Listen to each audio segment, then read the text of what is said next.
नहीं। Even world war 2 जब हो रहा था 1941 में, तब भी इंडिया में सेंसस किया गया। सारे टेबल्स हमने रिलीज नहीं किया, बट फिर भी मतलब बेसिक पॉपुलेशन फिगर वो सब तो हमारे पास था वर्ल्ड वॉर 2 टाइम पे। ओके, जब इंडिया इसका जब पार्टीशन हुआ उसके बाद 1951 में इंडिया में इतने सारे प्रॉब्लम्स थे, फिर भी हमने जनगणना की। और लेकिन उनका दावा ये था कि 100% इलेक्ट्रिफिकेशन हो चुका है। ठीक है, तो सर कलेक्टर साहब को भी यही लग रहा था कि हाँ कुछ प्रॉब्लम भी नहीं है। तो हमें पूरा सेंसस डेटा फिगर तो सब निकाल के हमने देखा कि यार 3-4% लोग अभी भी है अहमदाबाद में जिनके हाउस होल्ड में इलेक्ट्रिसिटी नहीं है। ठीक है, तो जब हमने ये रिपोर्ट किया तो वो कलेक्टर भड़क गए कि भाई ये क्या है, कि मतलब ये तो 100% है, ये कैसे हो सकता है। कि मैंने बोला ये आपका ही स्टेटिस्टिक्स, सरकार का स्टेटिस्टिक्स आप देखिए। तो इसीलिए सेंसस एक स्ट्रॉन्ग इंस्ट्रूमेंट होता है सरकार के लिए मिरर करने कि भाई ये है। और ये सर्वे नहीं है, सर्वे में भी लोग बोलते हैं कि ये एक सर्वे है, इसमें सैम्पलिंग का इश्यू हो सकता है, वो इश्यू हो सकता है, लेकिन ये तो सेंसस है, हर एक घर गए। हेलो सौरभ, कैसे हैं आप? एकदम बढ़िया प्रणय। और बताओ ख्याति, क्या हाल है? बस सब ठीक ठाक है। तो आज क्या मजेदार विषय लेकर आए हैं प्रणय? हाँ, ये एक विषय ऐसा है जिसके ऊपर मुझे कई सालों से एक्चुअली बात करनी थी। और मतलब ये एक ऐसा विषय है जिसकी हम लोग पब्लिक पॉलिसी में अक्सर बातें करते ही रहते हैं, जैसे जनसंख्या से रिलेटेड कई बात आती है। जैसे जनसंख्या विस्फोट के ऊपर भी हम लोगों ने एक एपिसोड किया था कि क्यों वो एक गलत सोचने के का तरीका है। लेकिन खैर, कभी भी हम लोगों ने किसी एक डेमोग्राफर को हमारे पॉडकास्ट पे नहीं बुलाया और उनसे समझने की कोशिश नहीं की है कि एक्चुअली ये विषय क्या है और भारत की डेमोग्राफी को कैसे समझा जाना चाहिए। तो इस त्रुटि को हटा देते हैं और एक शानदार डेमोग्राफर से बात करते हैं और समझने की कोशिश करते हैं कि ये विषय क्या है और भारत के लिए इसका क्या रेलेवेंस है। तो इसी के लिए हमारे साथ जुड़ रहे हैं आज शिव कुमार जोड़त। शिव कुमार एसोसिएट प्रोफेसर है फ्लेम यूनिवर्सिटी में और वहाँ पे डिपार्टमेंट ऑफ सोशल साइंसेस के हेड हैं।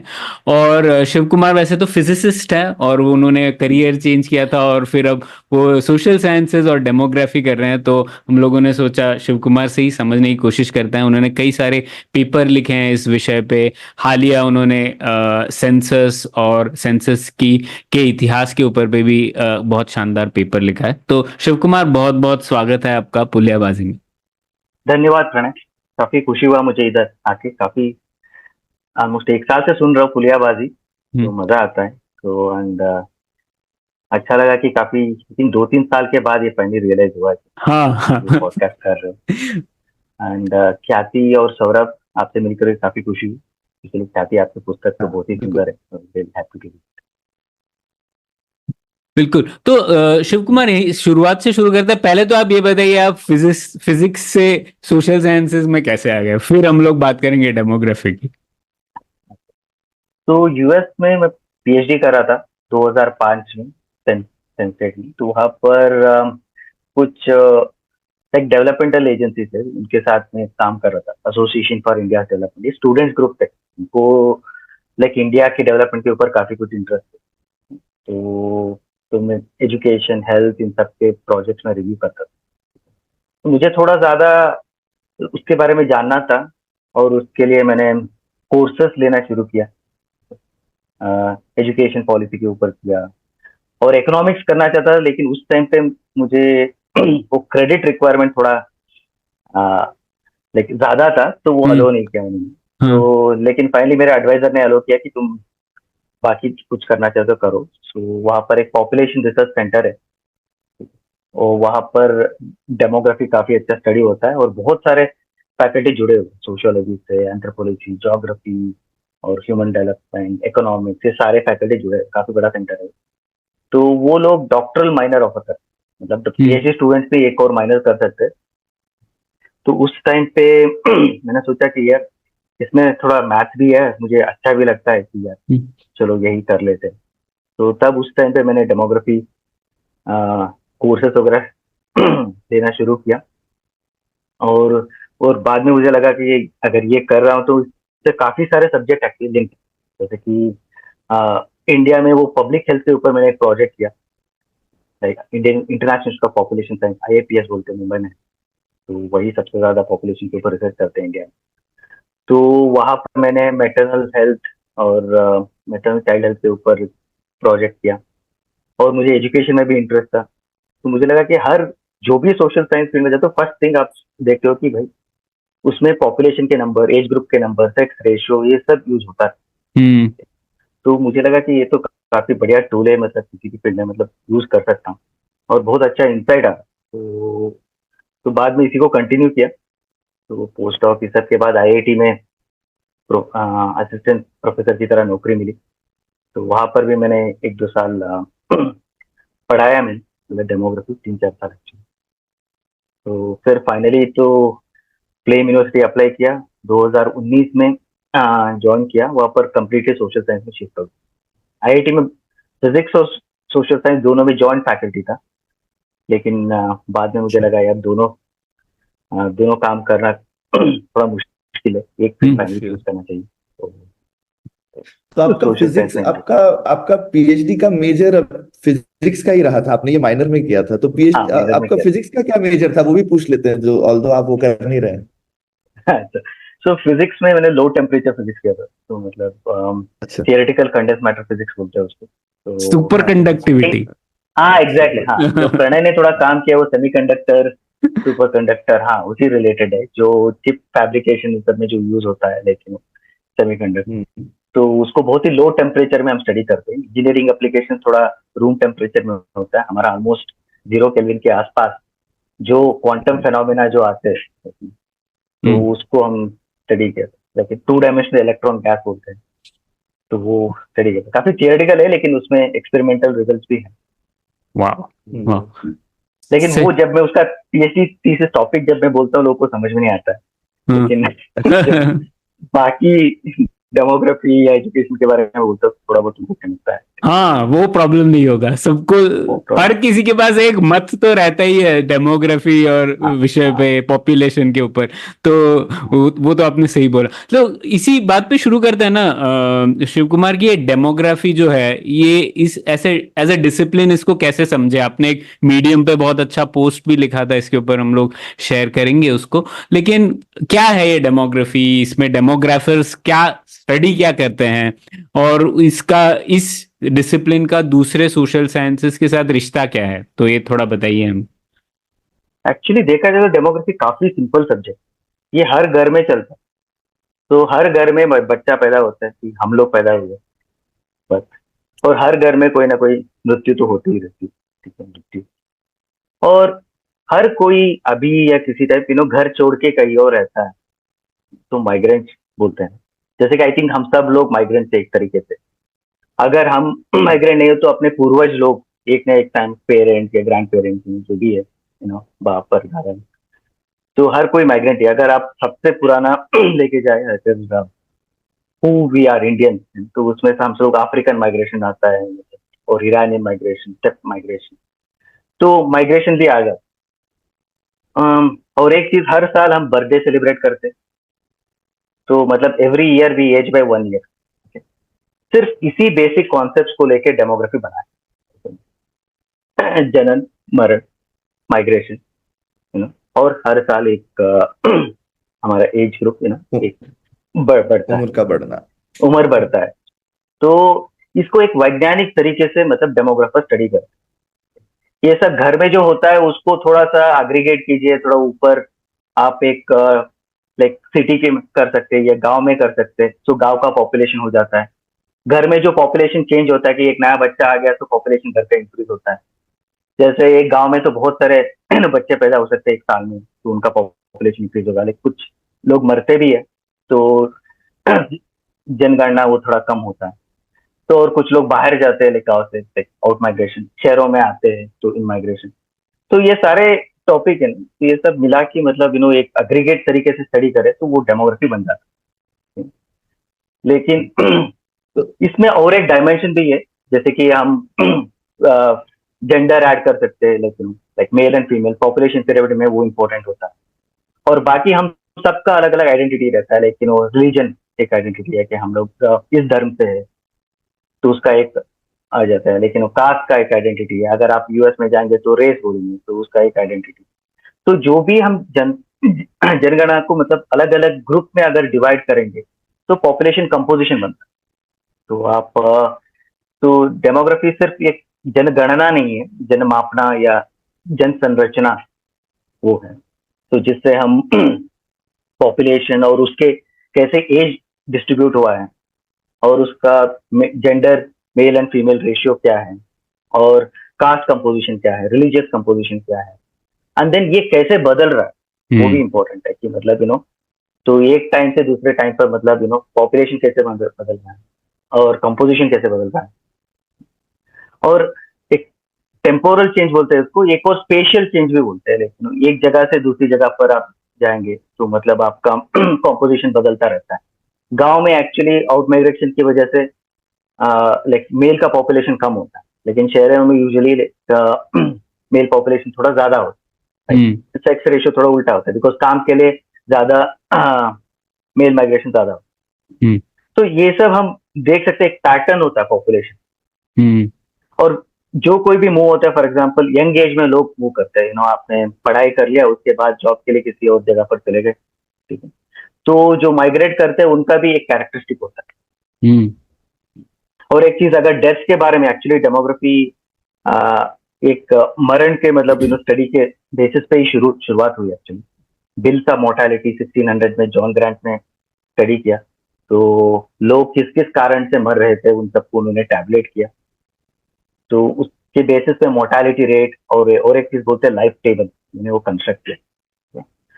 तो ये मृत्यु का भी अलग अलग पैटर्न्स होते थे। काफी साल तक ये जो बच्चे जो होते हैं ना, उनका जो मरण का रेट जो होता है वो सबसे ज्यादा होता है। इन्फेंट मोर्टालिटी बोलते हैं, neonatal mortality, infant mortality, child mortality 5 साल के अंदर। तो ये बहुत हाई होता है। बाद में थोड़ा कम होगा, फिर 15-16 एज के बाद फिर से ज्यादा हो जाता है। और ये पैटर्न को स्टडी करते हैं। और काफी सारे डिफरेंस भी है। हमेशा आप देखते होंगे कि मतलब जनरली औरतें ज्यादा साल एक्चुअली जीते, लाइफ एक्सपेक्टेंसी जो अगर हम बोलते हैं तो लाइक लेडीज का ज्यादा रहता है, तो वो क्यों है? तो डेमोग्राफी ये भी थोड़ा स्टडी करता है। इसको अलग अलग लेवल पे आप अगर स्टडी करना चाहते तो एक नेशन के एग्रीगेशन पे आप स्टडी कर सकते हो, स्टेट के या डिस्ट्रिक्ट पे या विलेज पे, किसी भी एक एग्रीगेशन पे आप स्टडी कर सकते हो। तो शिव कुमार सुन पा रहे हैं आप मुझे? हाँ। तो डेमोग्राफी और ये जो आप स्टडी करते हैं उसका बाकी सामाजिक विज्ञानों पे क्या प्रभाव पड़ता है, उसके साथ किस तरह से इंटरेक्शन होता है? तो इसमें मैं एक चीज और पूछना चाहता था, क्योंकि आपने वो उसका ओरिजिन का डिस्कशन किया कि मोर्टालिटी से था, तो ये क्या इंश्योरेंस मेजर करने की वजह से ये शुरू हुआ क्या? कि वरना आप इंश्योरेंस नहीं तय कर सकते अगर आपको लाइफ इंश्योरेंस करना है, तो क्या वो ओरिजिनेशन था इस साइंस का? तो पहले मतलब सरकार को कुछ इंटरेस्ट नहीं था मतलब जनन और मरण में, उनको सिर्फ टैक्स पेयर के ऊपर इंटरेस्ट। जो लोग लैंडलॉर्ड थे ये थे, उनके एग्रीकल्चर टैक्स लेने के लिए उनकी गणना पहले। लेकिन ये जनन और मरण इसके बारे में सिर्फ मंदिर या लेकिन चर्च, इंग्लैंड में तो चर्च, वो लोग एक्चुअली बैप्टाइज करने के बाद उसका एक रिकॉर्ड रखते थे, और जो भी मरता है उसका भी एक रिकॉर्ड रखते थे। तो चर्च के पास इनका रिकॉर्ड था। हाँ, वैसे सिनागॉग्स में भी होता है, जैसे बहुत ये को फेमस किताब है ना, इन एन एंशिएंट लैंड, जिसमें सिनागॉग्स में जो डॉक्यूमेंट्स हैं वो उसमें काफी ये सब इंफॉर्मेशन रहती है। हाँ, हर एक रिलीजन में मतलब इसका पूरा रिकॉर्ड रहता है। हाँ, क्योंकि जो भी रिचुअल्स है बर्थ के ऊपर या डेथ के ऊपर, वो सब रिलीजन से जुड़ा हुआ। तो सिर्फ रिलीजन, इवन शादी, मैरिज, वो भी मतलब डेमोग्राफर स्टडी करते हैं, तो वो भी सिर्फ रिलीजन को ज्यादा इंटरेस्ट, तो उनके पास थोड़ा बहुत रिकॉर्ड रहते थे, लेकिन सरकार का भी इसके ऊपर ज्यादा ध्यान नहीं। लेकिन आपको पता है कि यूरोप में बहुत सारे मतलब बहुत सारे बड़े पैंडेमिक्स वगैरह होते थे, लाइक ग्रेट प्लेग वगैरह। तो इंग्लैंड ने, उन लोगों ने एक्चुअली उसका मोर्टालिटी रिकॉर्ड टैबुलेट करना शुरू किया, उसको बोलते हैं बिल्स ऑफ मोर्टालिटी। तो जिसमें लिखा गया था कि मतलब इस तारीख, इस हफ्ते में इतने सारे लोग मरे, एक प्लेग की वजह से मरे, किसी ब्लैक मैजिक के ऊपर मरे, किसी को कुछ और बचपन में मतलब चाइल्डहुड डिजीज से मरे, ऐसे अलग अलग रीजन उन्होंने टैबलेट किया था। लेकिन किसी ने एनालाइज नहीं किया तो देखिए जॉन ग्रांट ने इसको लेके एनालाइज किया, उसका रेट उन्होंने फर्स्ट टाइम निकाला, ओके, और इसके थ्रू एपिडेमियोलॉजी का जन्म भी हुआ, एपिडेमियोलॉजी एज ए सब्जेक्ट, ठीक है। तो वो पूरा टैबुलेट करके एक क्रूड चीजें बोलते हैं कि लाइफ टेबल बोलते हैं, अगर 1000 लोग अगर जन्म लिया तो नेक्स्ट ईयर में कितने लोग एक्चुअली सर्वाइव कर पाते, और 5 साल में कितने लोग सर्वाइव करते हैं, 10 साल में, ओके। इसी के through actually life expectancy calculate किया जाता है। तो उन्होंने फर्स्ट लाइफ टेबल क्रिएट किया। बाद में एडमंड हैली, जो हैली कॉमेट आप सबने सुना होगा ना, तो उन्होंने एक और लाइफ टेबल क्रिएट किया। वो काफी जो जॉन ग्रांट के जो मेथड थे उसको थोड़ा करेक्ट करके उसने एक लाइफ टेबल क्रिएट किया, that is considered as a modern life table. लेकिन उसका एप्लीकेशन प्राइमरी किसमें था, जैसे सौरभ ने बोला, वो इंश्योरेंस इंडस्ट्री, क्योंकि मरने के बारे में सबसे ज्यादा इंटरेस्ट मतलब चर्च के अलावा तो इंश्योरेंस इंडस्ट्री को होता है। आपके जो भी प्रीमियम अगर करना हो तो मतलब अगर 30 साल में आप कोई हेल्थ इंश्योरेंस ले रहे हो या लाइफ इंश्योरेंस ले रहे हो तो उनको एक प्रोबेबिलिटी करना पड़ता है कि यार what is the chance of death 40 years में, 50 ईयर्स में, 60 ईयर्स में। तो अर्लीस्ट इंश्योरेंस इंडस्ट्री ये लाइफ टेबल यूज करने लगे। तो उसके through like actual science is based on. लेकिन बाद में ये लोगों को पता लगा जब सेंसस वगैरह कंडक्ट करने लगे कि मतलब इसका अलग अलग एप्लीकेशन होने लगे, स्पेशली लेट 90th और 20th सेंचुरी में ये डेथ एनालिसिस करने, जैसे कि पैंडेमिक में मतलब सडनली डेथ रेट बढ़ गए, फेमाइन, तो उस टाइम पे सडनली मतलब बढ़ जाता है डेथ का रेट, वो सब वो लोग कैलकुलेट करने लगे। और उसके बाद लाइफ एक्सपेक्टेंसी का कॉन्सेप्ट आ गया कि कितने साल आप जी सकते हो। और अभी तो अगर हेल्थ साइंसेस में सबसे इम्पोर्टेंट मेजर है जो मतलब हेल्थ ऑफ ए सोसाइटी, तो वो है लाइफ एक्सपेक्टेंसी। वो एक नंबर से आप समराइज कर सकते हो कि मतलब क्या है पब्लिक हेल्थ। तो हमारे इंडिया का अगर देखा जाए 1800 टू 1900 तक सिर्फ 20 से 25 साल थे हमारा लाइफ एक्सपेक्टेंसी। उसके बाद लाइफ एक्सपेक्टेंसी बढ़ते गया। सो इन दैट सेंस ये एपिडेमियोलॉजी, पब्लिक हेल्थ और एक्चुरियल साइंस इन सब से जुड़ता गया। तो अभी तो सारे पब्लिक हेल्थ कोर्सेज में डेमोग्राफी एक कंपलसरी कोर्स होता है। सोशल साइंस में पता नहीं क्यों ऐड करते नहीं अभी तक, बट एटलीस्ट पब्लिक हेल्थ और एपिडेमियोलॉजी तो ये कंपलसरी होता है, और एक्चुअल साइंस लोग तो पढ़ते ही। बाद में ये ख्याति के क्वेश्चन अगर दूसरे सब्जेक्ट में, जैसे कि सोशियोलॉजी और एंथ्रोपोलॉजी में क्या है, लेकिन ह्यूमन सोसाइटी और ट्राइब्स को कैरेक्टराइज करने, तो ट्राइबल ग्रुप्स कहाँ पर है, कितने हैं, कब से है, ये सब वो लोग स्टडी करते हैं। तो एंथ्रोपोलॉजी को भी मतलब फर्स्ट थिंग उनको चाहिए कि भाई ये किसी भी ग्रुप का डिस्ट्रीब्यूशन क्या है, वो कितने हैं, डिस्ट्रीब्यूशन क्या है, तो उन लोगों का स्टेटस क्या है, वो लोग एंडेंजर्ड है या नहीं, ये सब एंथ्रोपोलॉजी स्टडी करते हैं। और जो सोशियोलॉजिस्ट है तो उनको तो कॉम्पोजिशन, पॉपुलेशन की कॉम्पोजिशन सबसे इंपॉर्टेंट है। तो जेंडर के ऊपर जो लोग काम कर रहे हैं तो उसको sex ratio, skewed sex ratio क्यों हो रहा है, जैसे कि नॉर्थ हरियाणा और राजस्थान में इतना कम सेक्स रेशियो क्यों है, तो उसमें भी मतलब लाइक डेमोग्राफी का यूज होता है। और let's say even cast composition सबसे ज्यादा स्टडी तो सोशियोलॉजिस्ट करते हैं, तो कास्ट, जेंडर और रेस, एथनिसिटी, तो इसमें demography becomes the first tool जिससे आप स्टडी कर सकते हैं। और बाकी एरिया जैसे कि एपिडेमियोलॉजी ऑलरेडी बता दिया कि मतलब कितना इंपॉर्टेंट है। और बाकी किसी भी आप लाइक सोशल साइंस में एक रेट अगर कैलकुलेट करना चाहते हैं, जैसे कि एक simple example, gross enrolment rate primary school में कितना है, फर्स्ट टू फिफ्थ ग्रेड, ये सबसे इंपॉर्टेंट। उसमें न्यूमरेटर क्या चाहिए, जो बच्चे पढ़ रहे फर्स्ट टू फिफ्थ ग्रेड तक। डिनोमिनेटर क्या है, करस्पॉन्डिंग एज ग्रुप, 6 से 10 साल तक ये बच्चे वो कितने हैं। सो जो भी आप रेट अगर calculate, labour force participation rate आप अगर आज चेक करना चाहते हैं, उसमें भी एक डिनोमिनेटर होता है, वो किसी एज ग्रुप से लिंक्ड होता है। सो जो भी सोशल साइंसेस में आप रेट कैलकुलेट करते हो उसके लिए पॉपुलेशन चाहिए, टारगेट पॉपुलेशन, एज ग्रुप। और तो उसके लिए आपको फर्स्ट पॉपुलेशन डेटा चाहिए।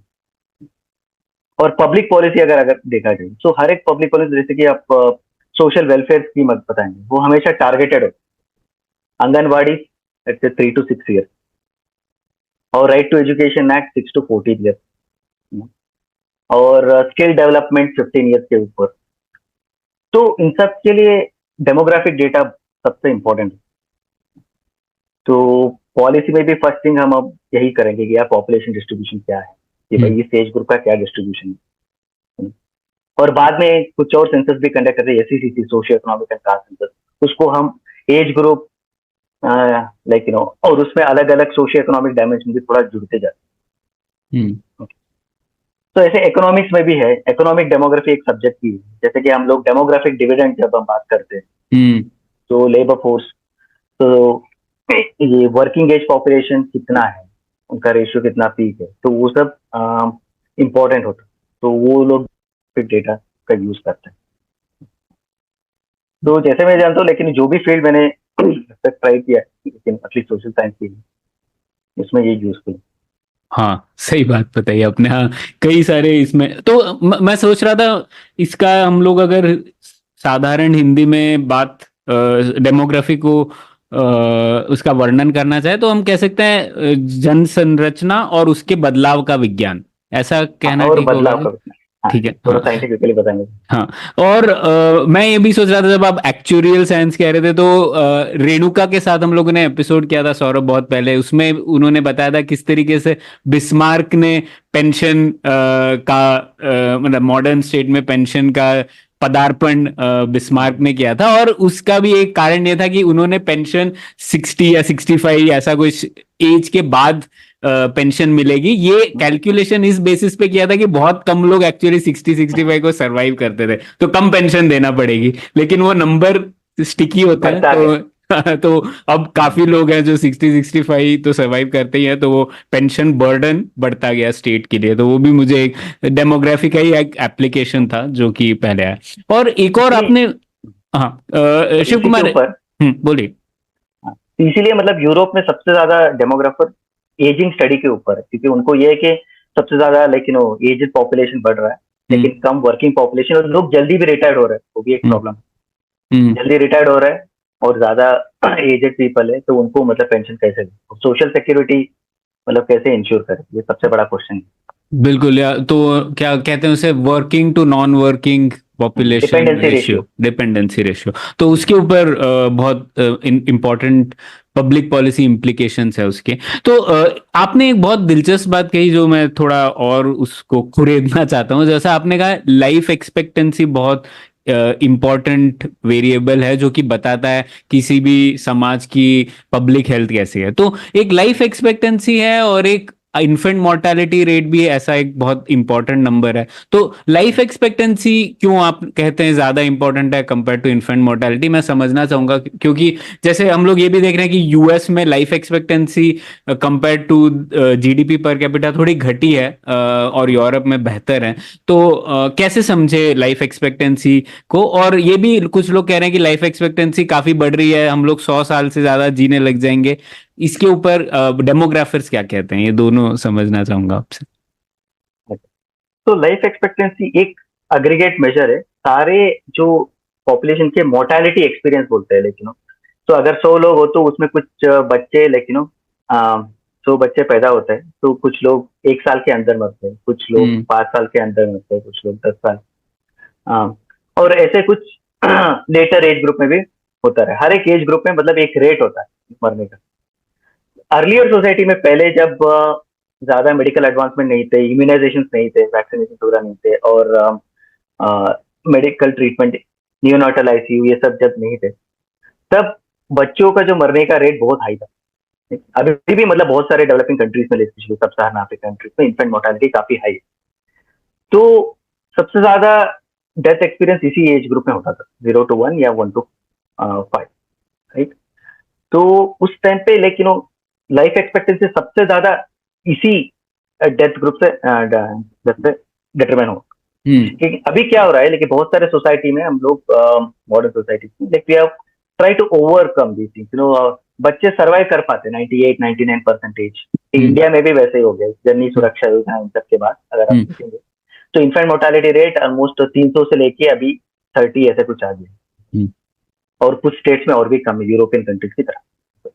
अभी हमारा फोकस है कि मतलब this is what we call epidemiological transition. तो पहले हम लोग ज्यादा बच्चे कम्युनिकेबल डिसीजेस से मतलब मरते थे, अभी क्या हुआ है नॉन कम्युनिकेबल डिसीजेस से हम लोग ट्रांजिशन हो गए, मतलब जिससे diabetes, heart, ischaemic heart disease, इन सब की वजह से, तो वो ओल्डर एज लाइफस्टाइल बर्डन के ऊपर डिपेंडेंट है, और कैंसर। तो ये ट्रांजिशन के बाद एक्चुअली इन्फेंट मोर्टालिटी थोड़ा कम इम्पोर्टेंट हो। तो एक सबसे इजी एग्जांपल है कि कोविड टाइम पे इन्फेंट मोर्टालिटी बहुत कम चेंज हुआ, एक्चुअली कुछ बदला ही नहीं, क्योंकि बच्चे मरते नहीं थे कोविड की वजह से। तो अगर इन्फेंट मोर्टालिटी देखेंगे तो उससे कुछ फर्क ही नहीं है, बट सबसे ज्यादा ओल्डर एज ग्रुप पे हुआ।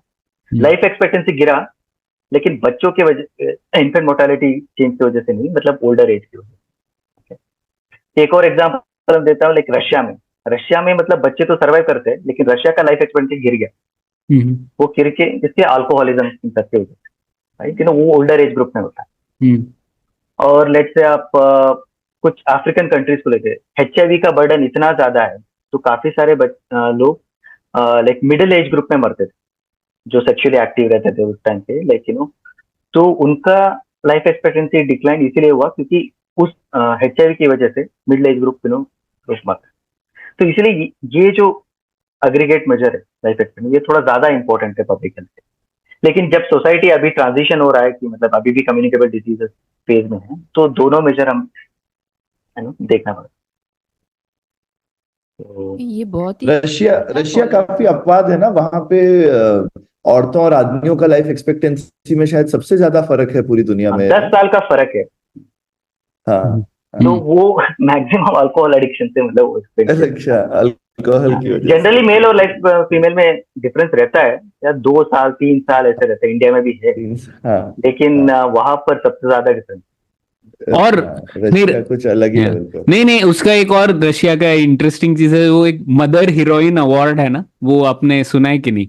जो सबसे ज्यादा बच्चे पैदा करते हैं। तो 1944 से, मतलब तब से ही उनको ये पॉपुलेशन कम हो रही है, ये एक डर था शायद, तो 1944 में एक अवार्ड उन्होंने घोषित किया था कि 10 से ज्यादा अगर किसी औरत के बच्चे होंगे तो उसे एक मदर हीरोइन अवार्ड देता था USSR स्टेट। और इनफैक्ट 2022 में पुतिन ने वापस रीइंस्टेट किया है इस अवार्ड को, क्योंकि वहां पे जनसंख्या काफी घट रही है, तो ये एक रिलेटेड चीज थी तो USSR की। तो वो 2008 में भी पुतिन ने कहा था कि नेशनल डे कौन सा भूल गया, उस डे पे अगर जो भी जन्म है उसकी माताओं को मतलब 3-4 हजार रूबल ऐसे कुछ वो देगा।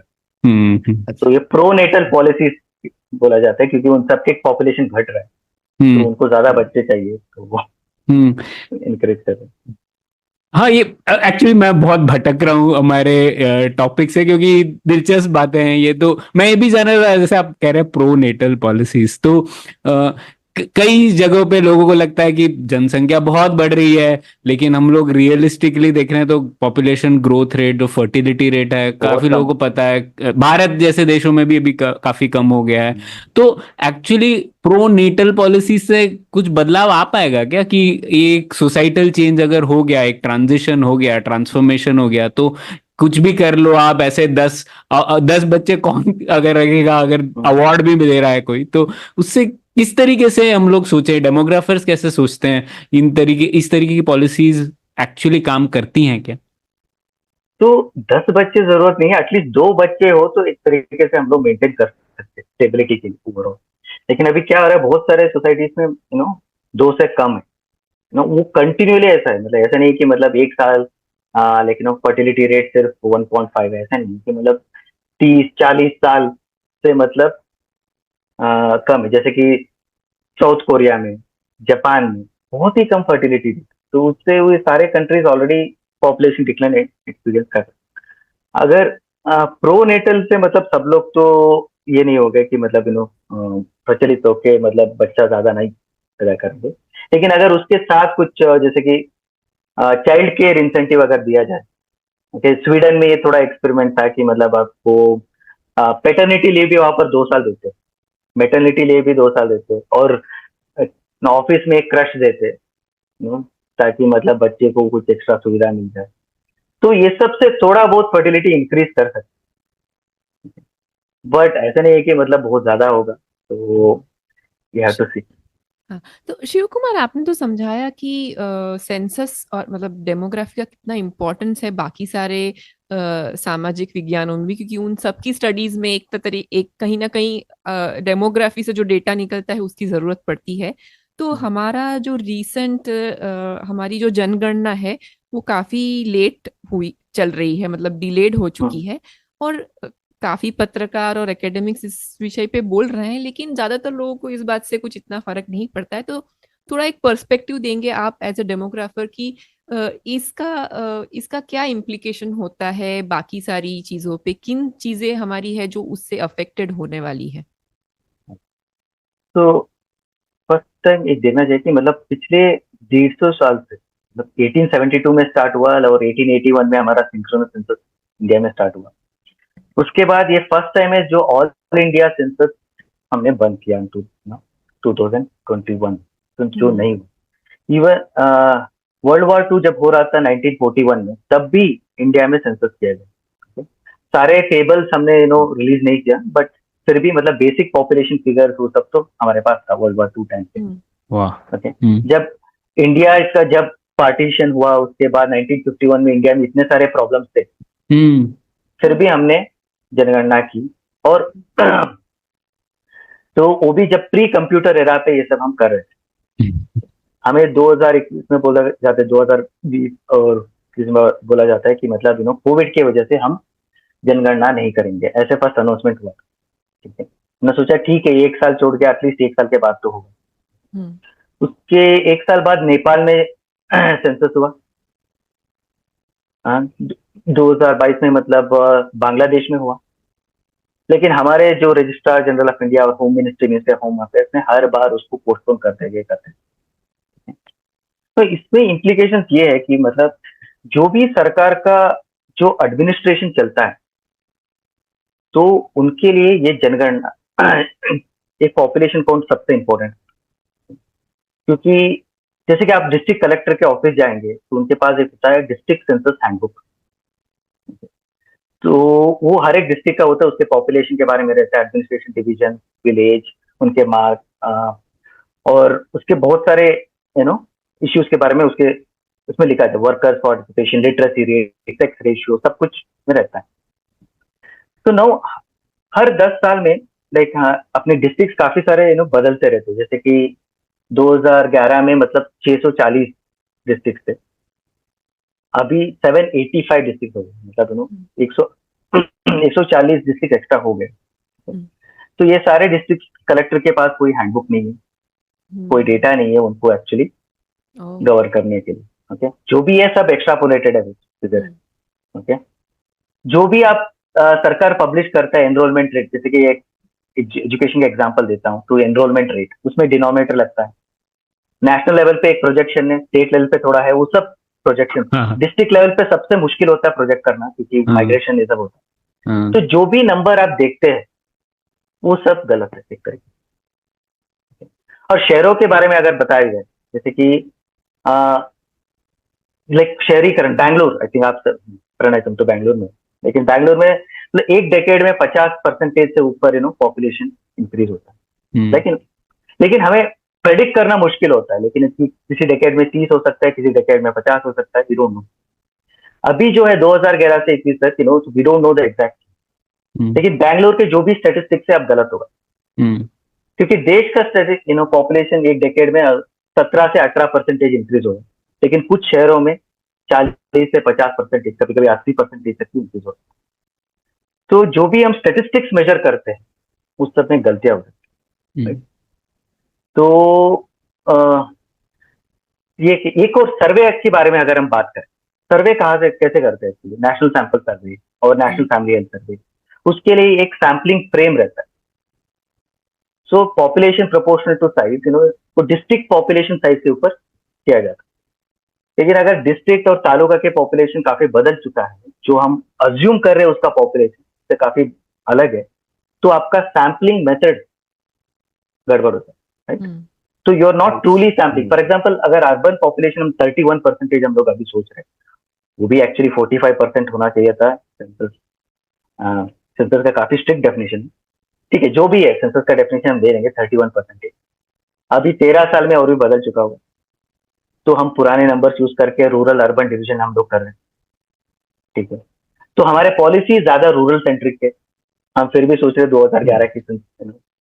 तो जैसे कि हर एक चीज में मतलब एरर्स आने लगते, ठीक है। अभी हमने सोचो कि वर्स्ट केस अभी सेंसस कर लिया हमने 2024 या 25 में, तो उसका रिजल्ट आने में और 2 साल लगेगा, तब हमें रीएडजस्टमेंट कैसे करेंगे, वो भी एक प्रॉब्लम। क्योंकि हर बार हमें 10-10 साल में डेसीनियल सेंसस होते हैं, we have broken that cycle.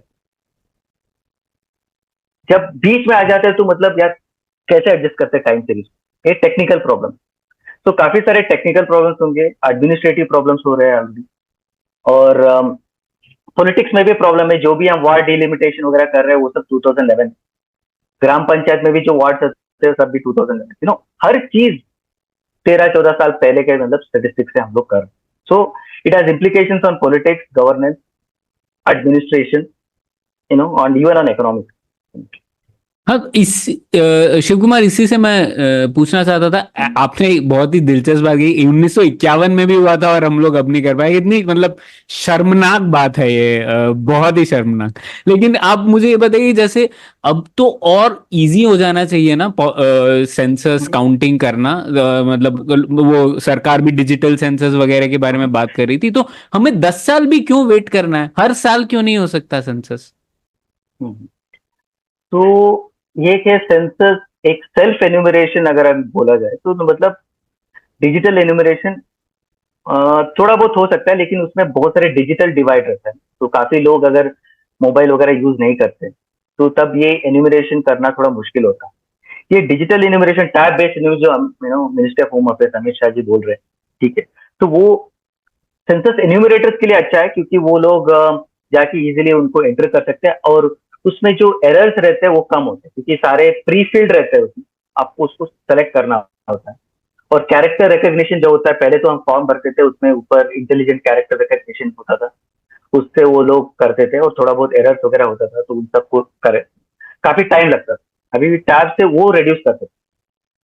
हाँ, लेकिन इसके लिए फिर भी एक एन्यूमरेटर की जरूरत है। 2011 में आई थिंक तकरीबन 25 लाख एन्यूमरेटर्स ऑल इंडिया, तो उन लोगों ने ये पूरा, और 2 लाख ट्रेनर हो रहे थे, तो पूरा देश में अलग अलग घर में गए और ये सब एन्यूमरेट किया। सो ये जो एक्यूरेसी इन सब के लिए थोड़ा एन्यूमरेटर्स लेके जाना ही बेटर है। अगर आपको फास्ट डेटा चाहिए तब आप सर्वे कर सकते हैं, जैसे कि अमेरिका में ACS है, तो अमेरिकन कम्युनिटी सर्वे बोलते हैं, हर साल वो लोग करते हैं। लेकिन उन्होंने ACS शुरू किया, उसका एक्यूरेसी भी काफी अच्छा है, लेकिन उन्होंने सेंसस बंद नहीं किया। 2010 में भी हुआ, 2020 में भी हुआ। ओके, सो इंडिया एक एक्सेप्शन है बहुत सारे कंट्रीज में। पाकिस्तान के 2017 में हुआ था, मतलब जो भी साउथ एशियन कंट्रीज में अगर आप कंपेयर करेंगे, बांग्लादेश भी कर दिया, मतलब हमें क्या प्रॉब्लम? सिर्फ पॉलिटिकल रीजन ही बोल सकते हैं और कुछ और। ये मुझे इसमें एक्चुअली पूछना था, पॉलिटिकल रीजन ही है, आपने मतलब खुद बोल दिया, मैं ही बोलने वाला था कि इसके अलावा तो कोई रीजन नहीं है।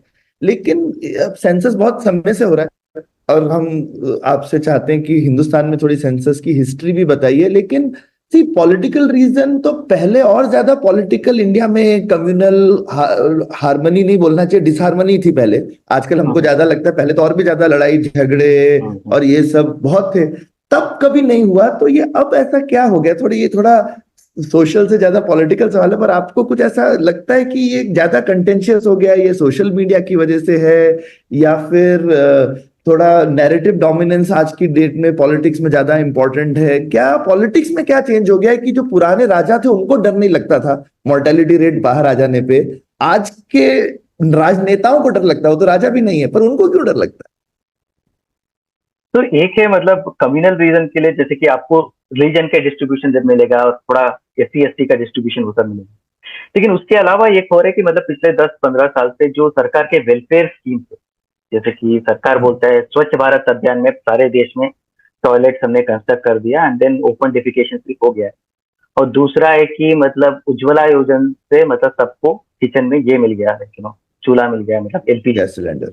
लेकिन सेंसस में एक हाउस लिस्टिंग होता है, उसमें हाउस होल्ड फैसिलिटीज की मतलब पूरा ये यूज कर, उसमें आपको क्लियरली दिखेगा कि कितने परसेंटेज पॉपुलेशन में ये एक्चुअली टॉयलेट है और यूज कर रहे हैं, और मेथड ऑफ कुकिंग, वो जो चूल्हा यूज कर रहे हैं वुड फायर या उसके ऊपर या केरोसिन यूज कर रहे हैं, नहीं तो मिट्टी के तेल, नहीं तो क्या बोलते हैं उसकी एलपीजी यूज कर रहे हैं।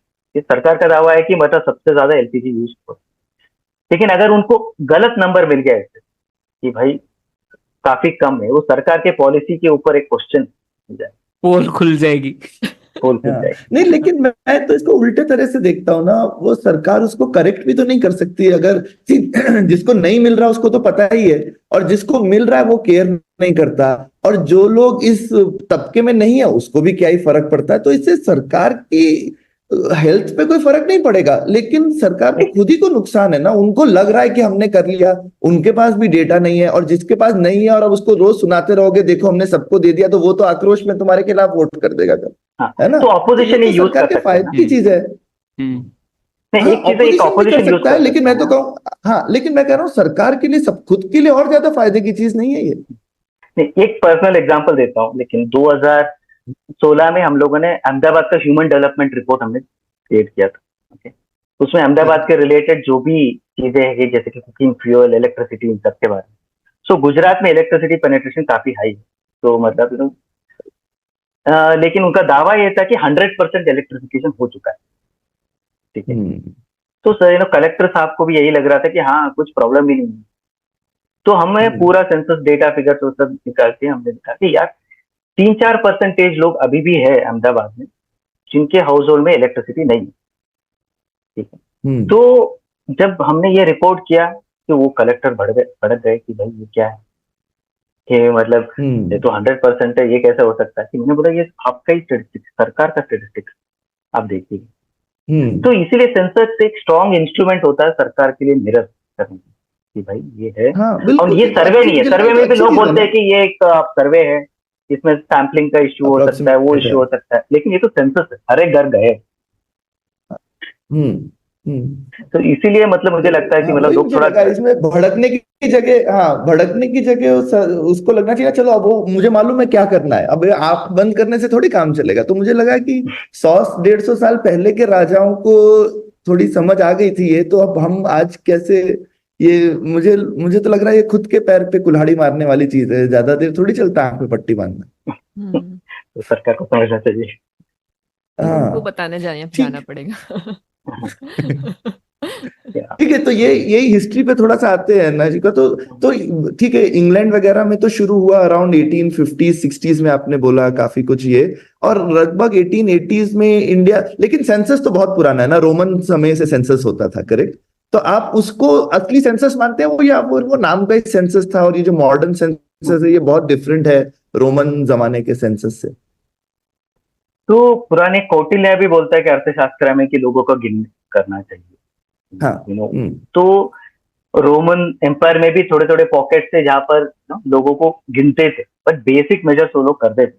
लेकिन सबसे ज्यादा जो राजा महाराजों को इंटरेस्ट था, जो लोग वर्किंग पॉपुलेशन जो रहते हैं ना, जो खेती करते हैं, क्राफ्ट्समैन रहते हैं, उनसे थोड़ा टैक्स निकालना। आईने अकबरी जो मुगल सेंसस में भी इसी के बारे में थोड़ा बताया जाता है। लेकिन मॉडर्न सेंसस तब स्टार्ट हुआ 1750s में, जब डेमोक्रेसी आने लगी, तब जनता का गणना इवन फॉर रिप्रेजेंटेटिव डेमोक्रेसी के लिए भी काफी इंपॉर्टेंट है। स्वीडन वगैरह में 1750s में लोगों ने स्टार्ट किया। यूएस में यूएस के कॉन्स्टिट्यूशन आई थिंक 1780, उसी टाइम आई थिंक 1796 हाँ 1776 के डिक्लेरेशन हुआ, कॉन्स्टिट्यूशन 1789 से हुआ, 1790 में फर्स्ट सेंसस हुआ। इनफैक्ट यूएस के कॉन्स्टिट्यूशन में लिखा गया कि मतलब हर 10 साल सेंसस कंडक्ट करना ही चाहिए, और इसी सेंसस के बेसिस पे वो डिलिमिटेशन होना चाहिए। इंडियन कॉन्स्टिट्यूशन में भी सेंसस के बारे में लिखा है, उसने ये भी नहीं बोला कि 10 साल में होना चाहिए, लेकिन यूएस कॉन्स्टिट्यूशन में क्लियरली लिख दिया है, ठीक है। और इंग्लैंड में शुरू हुआ 1800 में। और जब ईस्ट इंडिया में एक्सपैंड कर रहा था, तो एक चीज है, पहले कलेक्टर्स कलेक्ट करते थे टैक्स, इन सब में उसको इंटरेस्ट था, तो वो करने लगे। लेकिन वो एज ऑफ एनलाइटनमेंट में गुजरे हुए थे और एज ऑफ इंडस्ट्रियलाइजेशन वो सब शुरू हो रहा था। उनको काफी कुछ क्यूरियोसिटी भी बढ़ने लगा, जैसे कि वो विलियम जोन्स ने मतलब इंडोलॉजी एक शुरू किया, इंडो आर्यन लैंग्वेजेस के क्लासिफिकेशन पहले आगे they started linking between Indian languages और यूरोपियन लैंग्वेजेस। तो और ये सारे गवर्नर्स और कलेक्टर्स को इंडिया के बारे में थोड़ा इंटरेस्ट बढ़ गया। Then they wanted to survey the India. For example great trigonometric survey शुरू हुआ, एंड देन ये एजुकेशन सर्वे हुआ, मद्रास प्रेसिडेंसी में मुंड्रो सर्वे बोलते हैं। So first time we get some basic statistics about education उस टाइम पे 1820s पे। माउंट स्टुअर्ट सेल्फिस जो बॉम्बे में हुआ और बंगाल में भी हुआ। तो इस टाइम पे वो लोग इंडिया को थोड़ा ज्यादा जानना चाहते थे। एक बेटर एडमिनिस्ट्रेशन के लिए भी बोल सकते हैं, कुछ पॉलिटिकल रीजंस भी हो सकते हैं, कुछ कल्चरल रीजंस भी हो सकते हैं। Education was not so much link to politics. तो कुछ शहरों में इन लोगों ने सेंसस शुरू किया, जैसे कि इलाहाबाद में किया था, बनारस में फ्रांसिस बुकनन तो उन्होंने किया। तो अलग अलग सिटीज और डिस्ट्रिक्ट्स में सेंसस कंडक्ट करने लगे, और ये डिस्ट्रिक्ट गेजेटियर्स जो होते थे, गेजेटियर्स करने लगे, तो उसमें भी ये काफी यूजफुल। फिर बाद में उनको कास्ट इन सब के ऊपर भी काफी दिलचस्पी, तो they wanted to categorise India population. तो उसके बाद 1870s में देखो, 60s और 70s में डिबेट होने लगी कि पूरा नेशन वाइड सेंसस होना चाहिए। एंड जो पहले ये जो कलेक्टर सारे इंफॉर्मेशन गैदर करते थे अपने डिस्ट्रिक्ट के बारे में कि भाई इतने सारे लोग हैं यहाँ पर, इस टाइप की जातियां हैं, अलग अलग, उसको एक नेशनल पिक्चर उनको देखना कि भाई पूरा देश में क्या है। तो उसके लिए उन्होंने ये शुरू किया। पहले एसिंक्रोनस हुआ करता था, मतलब कुछ प्रोविंस में पहले हुआ, कुछ प्रोविंस में बाद में हुआ। मद्रास प्रेसिडेंसी से बहुत पहले हुआ, बाद में थोड़ा बॉम्बे में स्प्रेड हुआ, नॉर्थ वेस्ट प्रोविंसेस में सेंसस हुआ। तो प्रोविंशियल लेवल पे थोड़ा बहुत स्टार्ट हुआ, बट ओनली इन 1881 हमको पूरा नेशन वाइड सेंसस शुरू। तो शिव कुमार, आपने कास्ट सेंसस की भी बात करी, क्योंकि तो अंग्रेजों ने 1881 से 1931 तक 50 साल तक कास्ट भी गिनते थे, क्योंकि उनको लगा कि हिंदुस्तान में तो कास्ट बहुत इंपॉर्टेंट चीज है। और फिर 1931 के बाद बंद हो गया कास्ट गिनना, शायद इसीलिए अंग्रेजों पे काफी बार व्हाट्सएप में काफी बार ऐसे इल्जाम लगता है, उन्होंने ही हिंदुस्तान में, पहले तो कास्ट होती नहीं थी, अंग्रेजों की वजह से हिंदुस्तान में कास्ट शुरू हो गई। तो ये वाली जो चीज है वो भी उनपे इल्जाम इसी वजह से लगता है, जबकि हमको पता है ऐसा नहीं है, कास्ट तो थी हिंदुस्तान में, लेकिन उन्होंने गिनना शुरू किया। पर गिनने की वजह से, गिनने का भी पॉलिटिक्स है ना, तो गिनने से कास्ट ज्यादा फॉर्मल हो जाती है, कुछ नई कास्ट शायद बन भी गई, स्पेलिंग मिस्टेक्स की वजह से कास्ट बन गई इंडिया में, कुछ बड़े अजीबोगरीबे चीज हुई है कास्ट सेंसस वगैरह की वजह से। तो अब हम फिर से बात भी चल रही है हिंदुस्तान में, हम फिर से भी करना चाहते हैं कास्ट सेंसस। तो आपको क्या लगता है, इतने साल अब हमने नहीं किया है, नियरली 90 साल से तो नहीं कर रहे हैं, राइट? 90 साल हो गए कास्ट सेंसस किए हुए, अभी बात चल रही है कि दोबारा से करना चाहिए। तो उस समय कोई दिक्कतें थी, क्योंकि अंग्रेज तो तब भी थे, 41 में नहीं किया, उन्होंने खुद ही सोचा था कि अब करने की जरूरत नहीं है, समझ में आ गया ब्रॉडली क्या है, बहुत एक्यूरेट तो नहीं चाहिए, और सर्वे क्या काफी होते हैं ये सब करने के लिए। तो आपका कोई मत है एज ए प्रोफेशनल? हमने उसके बारे में एक बार डिस्कस किया था, और एक हमारा पॉलिटिकल टाइप का मत था। मैं सोचता था नंबर तो पता होना चाहिए, उसका क्या करेंगे बाद में देखेंगे, पर जैसे प्रणय का मत था कि नहीं, अगर हमारा सोशल एम है जैसे कि हम कास्टिज्म कम करना चाहते हैं सोसाइटी में, तो हमको उस पर अहमियत कम देनी चाहिए। तो ये एक हमारी डिस्कशन में एक भिन्न मत उभर के आया था। तो आपका एज ए प्रोफेशनल इसके बारे में क्या मत है? मैंने इतना स्टडी नहीं किया कास्ट के बारे में, पर जो भी जानता हूँ, जो फर्स्ट टाइम जब कास्ट एन्यूमरेट करने लगे तो उनको क्यूरियोसिटी से सारे कैटेगराइज करने लगे, और उनको कास्ट और ट्राइब्स के बारे में मतलब डिस्टिंक्शन इतना स्ट्रांग नहीं था उस टाइम, तो सब ग्रुप करने लगे। तो और हर एक कास्ट को 1872 में अगर देखेंगे पूरा डिटेल में डिस्कस करने लगे। कभी कभी उनको एक रेसिस्ट एंगल में भी देख रहे थे, ये काफी लोअर कास्ट है, इनका हैबिट वगैरह अच्छा नहीं है, और कुछ जगह को क्रिमिनल ट्राइब्स बना दिया। ओके, डी अभी इंडिपेंडेंस के बाद डीएनटी आ गया, डी नोटिफाइड ट्राइब, क्योंकि ब्रिटिश को लग रहा था एक क्रिमिनल ट्राइब है। तो ऐसे काफी उनके कैरेक्टरिस्टिक, उनके फेशियल फीचर्स के बारे में लिखने लगे, कलर के बारे में लिखने लगे। अच्छा। तो उस टाइम पे बाद में वो यूजेनिक्स एक सब्जेक्ट भी हुआ, उस टाइम पे भी आपको सेंसस में वो सब दाखिलाती मिलेगी, मतलब देयर सुपीरियर अच्छा। रेस, इंफीरियर रेस, उनके जो स्कल साइज, उनसे भी मतलब कैरेक्टराइज करने लगे। ठीक है, ये सब डॉक्यूमेंट आपको सेंसस में मिलेंगे। अच्छा। मिलेंगे ये सब, तो ये सब कर रहे थे। बट ये जो आपने कहा कि मतलब ऐसा नहीं है कि इंडिया में कास्ट नहीं था, लेकिन ऑफकोर्स 2000 साल से कास्ट ऑपरेशन चल रहा था। बट इसकी वजह से एटलीस्ट लोगों को अपना न्यूमेरिकल स्ट्रेंथ पता लगा, है कि हम इतने हैं, यहाँ पर हम लोग फैला हुए, हम लोग माइनॉरिटी है, हमें ऑप्रेस किया जा रहा है, एटलीस्ट एक नंबर सुनको। तो आप लेट 19th सेंचुरी और अर्ली सेंचुरी तो कास्ट मोबिलाइजेशन भी शुरू हुआ इंडिया में। तो जैसे कि ज्योतिबा फूले उसके बारे में बात करने लगे, उसके बाद पेरियार की movement, Ambedkar, so they all used to quote census figure, because caste और इकोनॉमिक कंडीशंस के ऊपर भी आप मैट्रिक्स लगा सकते हो, आप बता सकते हो कि भाई इस कास्ट में इतने कम डेवलपमेंट हुआ है। जैसे कि आपको एक 1901 सेंसस के बारे में सिंपल एक एग्जांपल देता हूँ। बड़ौदा में अगर लिटरेसी रेट के बारे में बताया जाए, Baroda is a progressive state, उसमें 75% ब्राह्मण की गिरा मेल देवर लिटरेट 1901 में, और वुमेन में 2% ऐसा कुछ था। अगर आप स्केड्यूल कास्ट को लेके जाएंगे तो मेन में 1%, फीमेल में 0 था। अगर आप उससे पहले ये भी जाएंगे नॉर्थ वेस्ट प्रोविंस जो अब ये हो गया लाइक यूपी, वहां पर और भी कम था।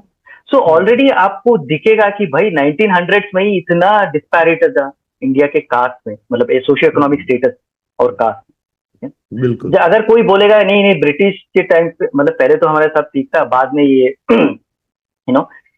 तो देयर आर कुछ लोग ऐसे आर्ग्यू करते हैं कि मतलब ब्रिटिश आने से पहले मतलब ज्यादा कुछ प्रॉब्लम नहीं था, देवर इक्वल, ऑल लोअर कास्ट के स्कूल जाते थे, तो कोई डिस्पैरिटी नहीं है।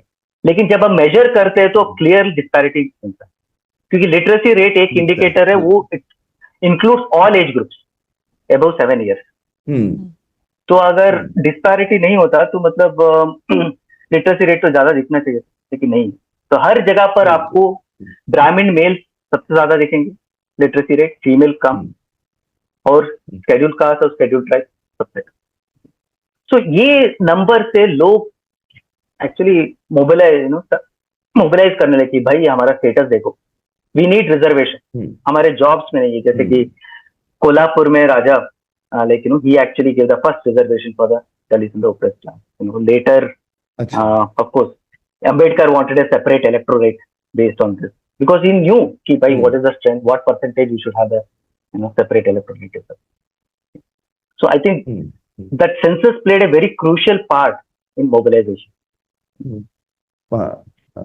तो वो हम तक्षशिला में तो अक्सर करते हैं, आप तो शायद डेबोरा स्टोन्स की है ही, मतलब काउंटिंग की पॉलिटिक्स जो है, और कितना सेंसस से पॉलिटिक्स, इसीलिए ये फाइनली पॉलिटिकल सवाल हो जाता है, जबकि सोशल सवाल भी है, लेकिन बहुत जल्दी पॉलिटिकल सवाल बन जाता है। तो आज की डेट में भी आई एम श्योर वो नंबर नहीं पता होने से एक पॉलिटिक्स है, और नंबर पता होने के बाद में पॉलिटिक्स में जरूर बदलाव आएगा ही आएगा। ठीक, मंदिर मंडल पॉलिटिक्स है। हाँ प्रणय, मैं थोड़ा अभी आपके हिस्ट्री में रहना चाहती हूँ, और एक फॉलोअप क्वेश्चन था मेरा कि आपने उस 19th सेंचुरी के समय जब ये सेंसस शुरू हुआ था, तब उस समय के भी लोग काफी सारी उस पर कमेंट्री कर रहे थे, नाउरोजी वगैरह उनके ऊपर लिख रहे थे। तो क्या था कि क्या उस समय भारत डी इंडस्ट्रियलाइज हुआ या डी अर्बनाइज हुआ, इन सब चीजों के बारे में क्या हम कुछ जानते हैं सेंसस के द्वारा? ये बहुत ही इंटरेस्टिंग सवाल है। जब हम इंडियन हिस्ट्री के बारे में जब सवाल उठाते हैं, काफी सारे लोग अपना ओपिनियन निकालते हैं। तो हम बोलेंगे कि भाई इंडिया सबसे, कुछ लोग बोलते हैं कि सबसे अमीर था एक टाइम, सोने की चिड़िया, कुछ नहीं। तो व्हाट्सएप ग्रुप में बहुत सारे फॉरवर्ड वगैरह आपने देखे होंगे, लेकिन कोई भी मतलब डेटा नहीं था इंडिया में ऐसे कोई सॉलिड बोलने के लिए अपना इकोनॉमिक स्टेटस है। जीडीपी किसी ने मेजर नहीं किया था, ट्रेड भी मतलब कुछ फोर्स में थोड़ा बहुत पता था, बट कोई सॉलिड डेटा नहीं। जो भी था वो फ्रैगमेंटेड थी। सोचे कि 18th सेंचुरी में ऑलरेडी मुगल एम्पायर डिक्लाइन हुआ था, फ्रैगमेंटेशन चल रहा था, तो मराठा एम्पायर भी डिक्लाइन हुआ। तो हमारे पास कोई भी स्टेटिस्टिक्स नहीं है 18th सेंचुरी में। कितना पॉपुलेशन है किसी को पता नहीं, ठीक है। जो भी है वो सब एस्टिमेट, कोई बाहर के ऑब्जर्वर आता है, इंडिया ट्रैवल करता है, उसको कुछ नोट डाउन करता है, हम उसके रिकॉर्ड के बेसिस पे थोड़ा बहुत जानकारी लेते हैं कि भाई इतना कुछ पॉपुलेशन हो सकता है इस टाइम पे, लेकिन उससे पूरा इंडिया के बारे में हम कमेंट नहीं कर सकते। तो 19th सेंचुरी में जब बोल रहे थे कि मतलब आरसी दत्त जो economic history of India in the Victorian age उसमें लिखा, और Dadabhai Naoroji poverty and British rule in India, उन्होंने जो कमेंट किया तो उन्होंने बोला कि भाई इंडिया में पॉवर्टी इंक्रीज हुआ उस टाइम पे, ठीक है, 19th सेंचुरी में ब्रिटिश रूल की वजह से। ठीक है, उन्होंने थोड़ा बहुत स्टेटिस्टिक्स एग्रीगेट करने की कोशिश किया, बट द थिंग इज वो सारे पीसेस इतना कंप्लीट नहीं थे, बिट्स एंड पीसेस, ठीक है। अभी मॉडर्न हिस्टोरियंस अगर देखेंगे, तीर्थंकर रॉय और कुछ लोग जो इकोनॉमिक हिस्ट्री ऑफ इंडिया लिखेंगे, he revisit some of this question, और उसको नंबर वगैरह मेजर करें तो बताते हैं कि इतना डी इंडस्ट्रियलाइजेशन नहीं हुआ। एक तरीके की इंडस्ट्रीज तो डिस्ट्रॉय हो चुके थे, लेकिन वो कॉटेज इंडस्ट्रीज वगैरह दूसरे तरह के इंडस्ट्रीज आ रहे थे, बट एक ब्लैंकेट स्टेटमेंट बनाना है कि मतलब पूरा इंडिया डी इंडस्ट्रियलाइज हो गया, वो सही नहीं। उन्होंने काफी कुछ रिसर्च करके बताया। तो सेंसस के बाद हमें थोड़ा और भी डिटेल मिलता है कि मतलब 1870 और 80s के बाद में थोड़ा ये इकोनॉमिक स्टेटस के बारे में भी थोड़ा डिटेल्स हमें मिलता है। तो we can say more about India after 1881 with greater precision कि भाई ये सही। तो एक और स्टेटमेंट है कि मतलब इंडिया डी इंडस्ट्रियलाइज हो रहा था उस टाइम पे, डी अर्बनाइज भी हो रहा था। ये किस लिए हुआ? क्योंकि पहले मुगल के जो सिटीज थे जैसे कि दिल्ली, आगरा और सूरत एक मेजर पोर्ट था, और पटना पहले से हाई पॉपुलेशन था। तो जो मुगल ने जो प्रोमिनेंट सिटीज थे वो थोड़ा डिक्लाइन होने लगे, कि पीपल ऑब्जर्व इट कि यार अभी मुगल का पेट्रनेज नहीं है इंडस्ट्रीज में, तो they started out migrating. But इसका थोड़ा बहुत पॉपुलेशन काउंट है, यू कैन सी कि इनका जो रैंकिंग है रिलेटिव पोजीशन वो थोड़ा कम हो रहे थे, पर उसका ये मतलब नहीं है पूरा इंडिया में डी अर्बनाइज हुआ। तो नए सिटीज भी एमर्ज हो रहे थे।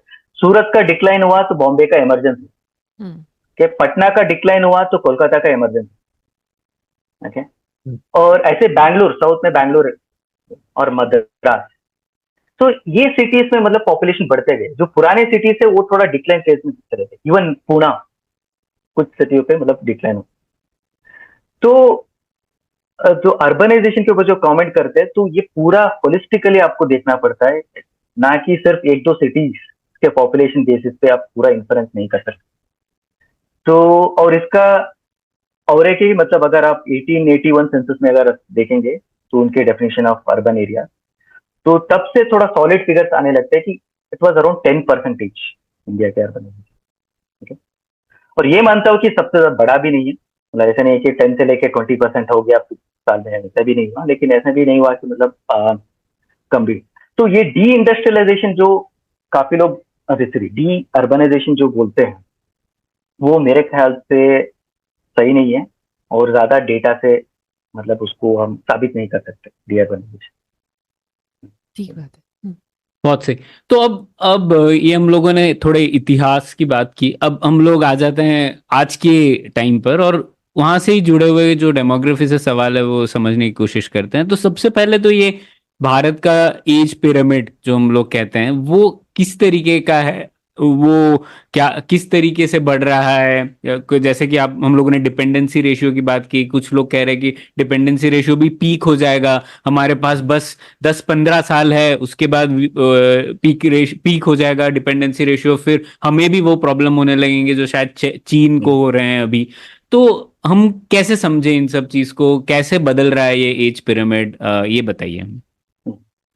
तो पिरामिड, पहले पिरामिड हुआ करता था, अभी पॉट हो रहा है। अच्छा। तो अगर आप उसका शेप देखेंगे ना, सुराही, तो सुराही या मटकी एक तरीके से, तो उसका मेन रीजन है, तो जब बहुत सारे बच्चे पैदा होते हैं, फर्टिलिटी रेट बहुत ज्यादा रहता है, तब बच्चों का पॉपुलेशन 0 to 5 वो सबसे ज्यादा रहता है। तो एक ऐसा रहा, और 5 to 10, 10 to 15 ईयर्स ये सब हम देखते हैं तो वो कम होता जाता है, इसलिए थोड़ा पिरामिड की तरह दिखता है। लेकिन जब एक फर्टिलिटी ट्रांजिशन बोलते हैं, जब लोग कम बच्चे होने लगते हैं, तो because of education and income some of this reason, तब पिरामिड थोड़ा बदलने लगता है। तो अभी क्या हुआ है 2010 से, तो हमारा अगर 5 से 10 एज ग्रुप अगर देखेंगे, वो 0 से 5 साल के जो बच्चे हैं उससे बड़ा है। 0 के 5 साल के बच्चे एक्चुअली 5 से 10 से कम है। तो फर्स्ट टाइम वी सी कि there are less children in the 0 to 5 years then 5 to 10 years। तो ये एक सिंबल है कि मतलब हमारा काफी फर्टिलिटी डिक्लाइन हुआ है। और इससे फर्स्ट थिंग आपको देखने मिलेगा कि बच्चों के पॉपुलेशन, लोग बोल रहे हैं कि इंडिया की पॉपुलेशन बढ़ रहा है, ठीक है, बढ़ रहा है, यू नो, तो फर्टिलिटी रेट बहुत कम है, बट ओवरऑल इंडिया के पॉपुलेशन अभी भी बढ़ रहा है, क्योंकि सबसे ज्यादा लोग जो रिप्रोडक्टिव एज ग्रुप में बोलते हैं ना, जो वैवाहित लोग, तो दे स्टिल हैव किड्स, ठीक है, उससे थोड़ा बढ़ता है। लेकिन 2010 से आपको देखा जाएगा ऑलरेडी बच्चों के पॉपुलेशन कम हो रहे हैं। तो इसका फर्स्ट इम्प्लीकेशन क्या है? आंगनवाड़ी में टोटल बच्चे कम हुए, स्कूल्स में बच्चे कम हुए। Okay, we are already seeing it. ऐसा नहीं है कि मतलब हमें वेट करना पड़ रहा है। तो अगर टोटल एनरोलमेंट अगर देखेंगे डाइस डेटा से, अगर वो इंडिया में पिछले 10 साल से बढ़ा नहीं, इनफैक्ट कम होते थे। यूनिवर्सल एनरोलमेंट वगैरह अगर लिया जाए, तो इससे क्या हो रहा है, तो जब बच्चे कम होते हैं तो पिरामिड थोड़ा पॉट बनता है, पॉट थोड़ा कोनिकल शेप वो लेने लगता है, क्योंकि every 5 year people age by 5 years, तो ऐसे ऊपर बढ़ता जाता है। तो वैसे गमले जैसा हो जाएगा बेसिकली, गमले जैसे, एग्जैक्टली, ऊपर से गमले जैसे हो जाएगा। हाँ, लेकिन किस हद से वो हो रहा है, तो प्रॉब्लम ये है कि मतलब जब गमले जैसे होने लगता है कि मतलब जो यूथ के जो एंट्री होता है वो भी बढ़ता है। तो 15 to 20 बढ़ते रहेंगे, और 20 to 25 जो लोग एक्चुअली काम करना चाहिए। लेकिन इंडिया में बहुत सारे लोग अभी भी इस एज ग्रुप में एम्प्लॉयड नहीं है। 20 to 24 अनएम्प्लॉयमेंट रेट ज्यादा है, और कुछ लोग वॉलंटरली अनएम्प्लॉयड है, एंट्रेंस एग्जाम प्रिपेयर कर रहे हैं, यूपीएससी की तैयारी कर रहे हैं काफी सारे। तो इंडिया में ये है कि मतलब ये जो बच्चे लेबर फोर्स एंट्री कर रहे हैं, तो वो ज्यादा एक स्किल नहीं है, और मार्केट में इतने सारे जॉब्स नहीं है, तो उसके वजह से प्रॉब्लम होता है। ठीक है, यूथ पॉपुलेशन तो है, ठीक है, वो कुछ भी कर सकते हैं, पर थिंग इज उनको स्किल होना चाहिए। अगर आप साउथ ईस्ट एशियन नेशंस को अगर देखेंगे, जैसे कि साउथ कोरिया, सिंगापुर, वो सब 1960s to 80s उनको एक डेमोग्राफिक बूस्ट मिला, डिविडेंड, क्योंकि उन लोगों ने मार्केट ओपन किया था, स्किल बिल्डिंग अच्छा था, उनके सारे सेकेंडरी एजुकेशन यूनिवर्सल था। इंडिया में एक चीज है, तो जो लोग ग्रेजुएट हो रहे हैं, मतलब जो लोग 15 से 20 साल, जो लोग वर्किंग एज पॉपुलेशन पे आ रहे हैं, बहुत सारे लोग अभी भी, स्पेशली बिहार और यूपी में, सिर्फ 8वीं तक पढ़े। ओके, तो सेकेंडरी स्कूल इंडिया में अभी तक यूनिवर्सल नहीं है, प्राइमरी स्कूल यूनिवर्सल। तो स्किल डेवलपमेंट जो चाहिए, तो वो कम हुआ। ठीक है, जब स्किल डेवलपमेंट नहीं है, लोग लेबर फोर्स एंट्री कर रहे हैं और उनको सही तरीके से नौकरी नहीं मिल रहा है। जो लोग पढ़ते हैं वो लोग सरकारी नौकरी पे डिपेंडेंट है, यूपीएससी की तैयारी कर रहे हैं। So what we see is a crisis. It's actually not a dividend. It's a major crisis. तो I don't know. तो बज तो हो रहा है 2040 तक, हमारा मतलब प्रोजेक्शन से कि मतलब बज रहेगा। ओके, बट उसका कितना फायदा हो रहा है, it is very hard to estimate unless we skill that. और ये यूनिफॉर्मली नहीं हो रहा है, अलग अलग स्टेट में अलग अलग है। जैसे कि केरला और तमिलनाडु में बहुत पहले फर्टिलिटी ट्रांजिशन किया उन्होंने 20-30 साल पहले, उनका ऑलरेडी एक स्टेबल रिजिम पे आ गया। They are not experiencing any demographic bulge, they are decline. तो उनका क्या हो रहा है, उल्टा है कि मतलब यूथ पॉपुलेशन थोड़ा कम हो रहा है, so they have to import labour force from outside. Kerala में क्या है, कुछ लोग बाहर भी जाते हैं, लोग गल्फ कंट्रीज, फर्टिलिटी रेट कम है, यूथ पॉपुलेशन कम है, तो सबसे ज्यादा नॉर्थ और नॉर्थ ईस्ट स्टेट से माइग्रेट होते हैं। तो वही लोग यहाँ के लेबर फोर्स, मैनुअल लेबर वगैरह वो लोग करते हैं। तो यू विल सी अलग अलग स्टेट में थोड़ा अलग अलग इम्प्लीकेशन, क्योंकि अलग अलग डेमोग्राफिक ट्रांजिशन हिस्ट्री और एक्सेस सप्लाई जो है, जैसे कि बिहार और तो ये बेसिकली स्टेट्स को अपनी अलग अलग स्टेट को ऑलमोस्ट अपनी पॉलिसी, बिकॉज इंडिया के स्टेट्स ही इतने बड़े हैं जिनका पॉपुलेशन इतना ज्यादा है वगैरह, तो आप नेशनल लेवल पे ये इस टाइप को, इसको एज ए नेशनल क्राइसिस देखना बड़ा मुश्किल है, इसको एज ए स्टेट लेवल देखना पड़ेगा लोगों को। हाँ, क्योंकि ये सिर्फ पॉपुलेशन का नहीं, ये एम्प्लॉयमेंट अपॉर्चुनिटी का भी है ना, it's also about economy and market. तो अगर लेकिन महाराष्ट्र में तो ज्यादा जॉब्स है, तो यहाँ पर इवन यूथ पॉपुलेशन हो तो थोड़ा बहुत उनको नौकरी मिलता है। लेकिन इमेजिन वो बिहार में अभी फर्टिलिटी रेट 3 है, तो उनका यूथ पॉपुलेशन ज्यादा है, तो मार्केट लाइक मेच्योर नहीं है, जॉब्स नहीं है, उनको कोई और चारा नहीं है सिर्फ माइग्रेट करना, दिल्ली जाते हैं या मुंबई जाते हैं या केरला जाते हैं। तो it drives migration out, specially male migration पूरा। तो जो अच्छे स्टेट होते हैं थोड़ा बहुत उनकी पॉलिसी मेंटेन कर सकते हैं, लेकिन काफी सारे स्टेट्स में ये प्रॉब्लम है। Muted prefer. अगर हम लोग राष्ट्रीय तौर पर देखें तो एक चीज उभर के आ रही है कि कहीं पे लोग बहुत ज्यादा कम हो रहे हैं और कहीं पे लोग कम हो रहे हैं लेकिन उस सेम गति से नहीं हो रहे हैं, लेकिन एक तरीके से हम लोग वो बल्ज 2040 के बाद भी घट जाएगा। तो हम लोग ऐसा सोचेंगे कि मतलब पब्लिक पॉलिसी, लोक नीति के दृष्टिकोण से माइग्रेशन का इजी होना बहुत जरूरी होगा हर तरह के राज्य के लिए। अगर आपकी आबादी घट रही है तो आपको लोग और लोग आना पड़ेगा अगर आपको इकोनॉमी आपकी चलती रहनी है, और अगर आपके पास जॉब्स नहीं है तो आपको लोग एनीवेज एक्सपोर्ट करने हैं। तो ऐसा सोचना शायद जरूरी है कि ऐसे चिन्मय तुम्बे ने भी लिखा था इंटर माइग्रेशन काउंसिल होना चाहिए, या कुछ ऐसी चीजें हम लोगों को सोचनी पड़ेंगी जिससे हम लोग माइग्रेशन को बढ़ावा दे सके, लेकिन हम लोग उल्टी दिशा में जा रहे हैं। तो आपको क्या लगता है इसके बारे में? हाँ, तो ये बहुत सारे सिटी में ये जो एंटी माइग्रेंट सेंटिमेंट जो बन रहा है, तो वो एक्चुअली उन्हीं को हार्मफुल। जैसे मुंबई को किसने बनाया?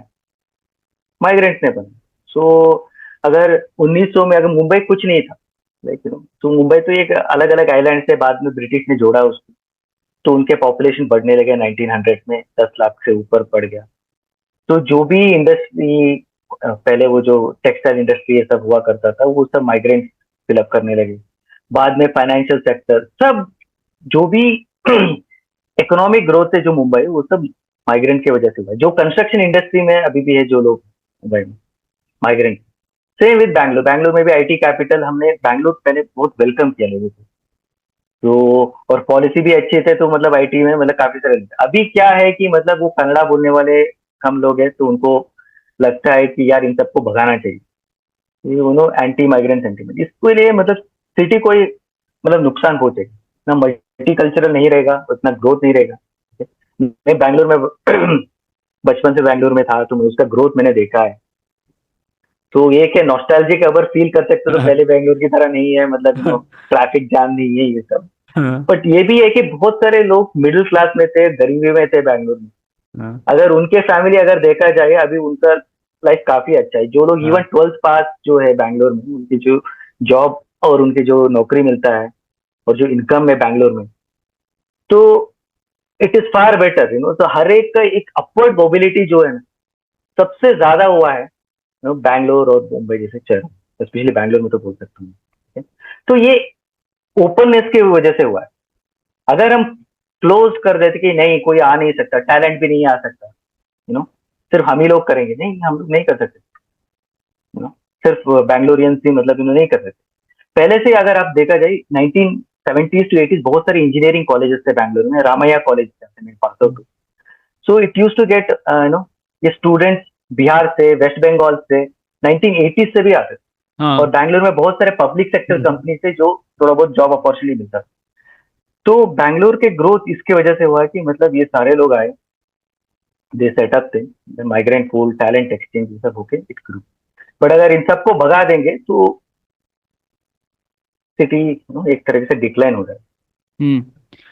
तो इससे ही जुड़ा हुआ मेरा सवाल था शिव कुमार, एक कॉमन परसेप्शन है कि हमारे शहर बहुत ज्यादा गति से बढ़ गए और एक एक्सप्लोजन हुआ है। तो इसका भी एक्चुअली रियलिस्टिक क्या है? मतलब जैसे अगर हम लोग आज के बैंगलोर को शायद 1930 के न्यूयॉर्क से कंपेयर करें, या फिर लंदन से कंपेयर करें जब इंडस्ट्रियल रेवोल्यूशन हो रहा था। तो हमें कुछ आकलन कर सकते हैं क्या कि क्या भारत के सब शहर इतनी सबसे ज्यादा गति से बढ़े हैं? क्योंकि एक कॉमन परसेप्शन रहता है कि भारत के शहर बहुत जल्दी बढ़ गए हैं, इसीलिए प्रॉब्लम हो रही है सब शहर में।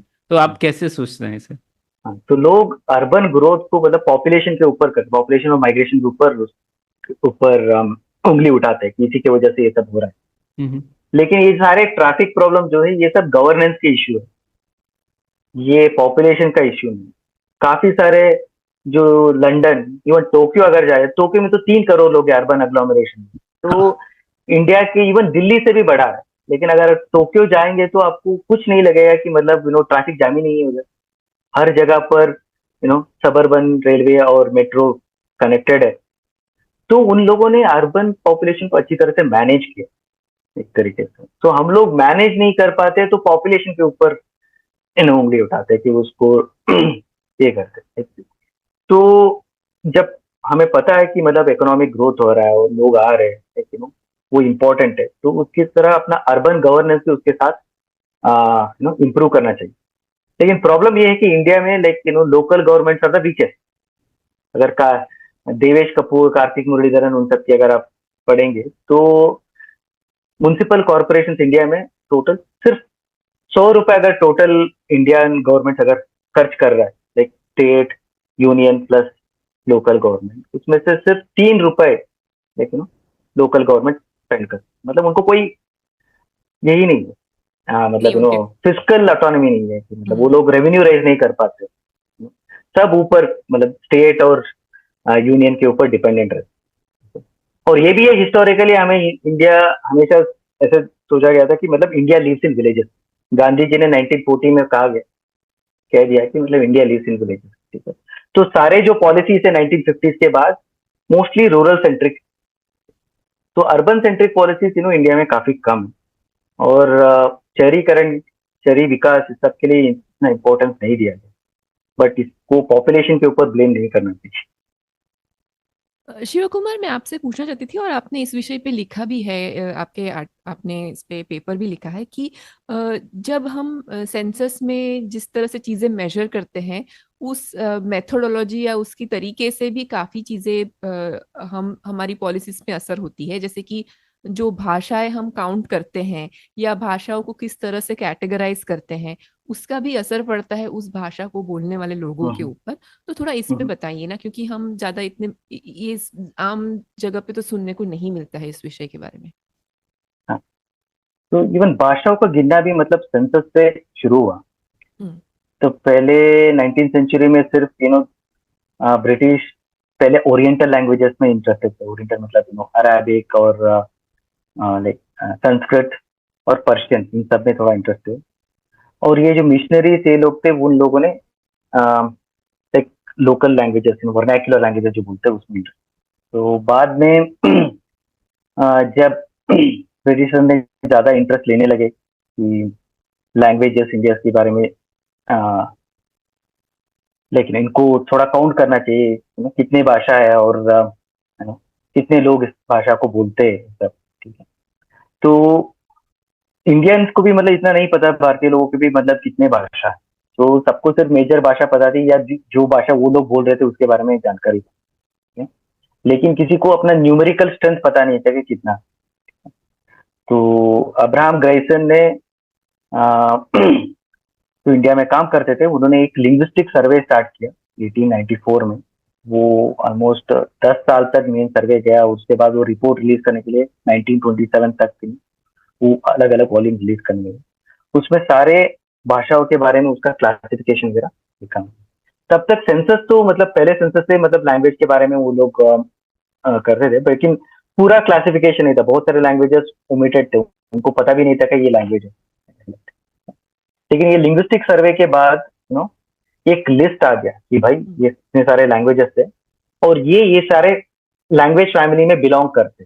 जैसे कि कुछ लैंग्वेजेस जो European languages, similarly Indo European languages, Indo Iranian languages, कुछ लोग द्रविडियन लैंग्वेजेस, और कुछ ट्राइबल लैंग्वेज जिनको ज्यादा इंपॉर्टेंस नहीं दिया जाता था, लाइक जैसे कि ऑस्ट्रो एशियाटिक लैंग्वेजेस, और जो लोग हिमालय में बोलते like Tibeto Burman languages, Tibeto Burman language, ये सब थे। ओके, जब ये सब गिनने लगे तो उनको पता लगा कितना डाइवर्स है इंडिया।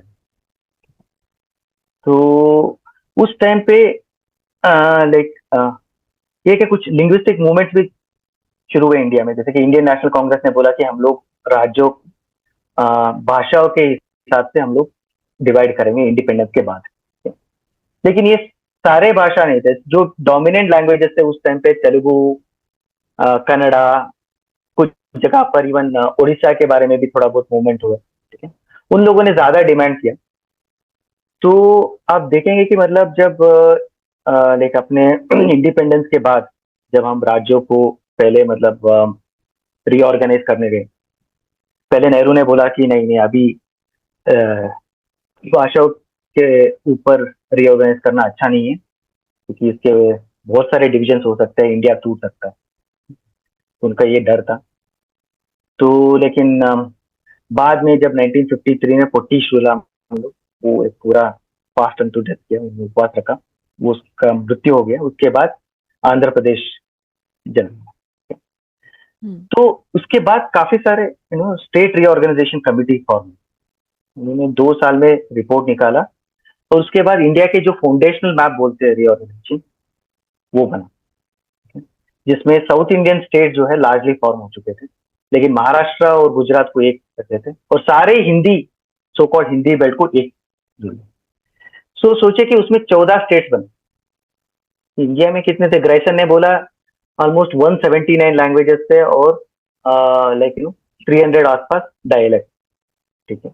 वो डायलेक्ट और लैंग्वेज में भी प्रॉब्लम है, because people's linguistic survey of India बोलता है कि ये 780 लैंग्वेजेस, क्योंकि वो इतना इजी नहीं है डायलेक्ट और लैंग्वेज डिफाइन करना, क्योंकि इट्स लाइक डिस्टिंग्विश बिटवीन हिल और माउंटेन। कब हिल शुरू, हिल से माउंटेन कब बनता है किसी को पता नहीं। काफी लोग माउंटेन को हिल बोलते हैं, हिल को माउंटेन बोलते हैं।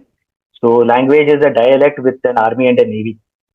जो रीजन पे सबसे ज्यादा लेकिन पॉलिटिकल पावर था, तो वो भाषा बन गया। खड़ी बोली लाइक दिल्ली, वो सब दिल्ली की हिंदी बन गई।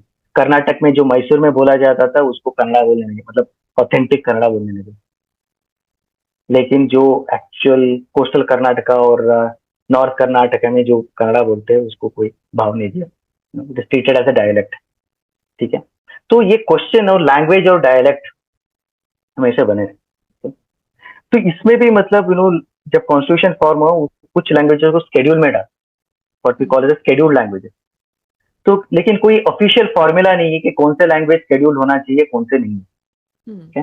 जो लोग सबसे पावरफुल थे, जो ज्यादा एजिटेशन किए, उनको ऑफकोर्स शेड्यूल लैंग्वेजेस में डाल दें, ओके। जैसे एक एग्जांपल देता हूँ, सिंधी।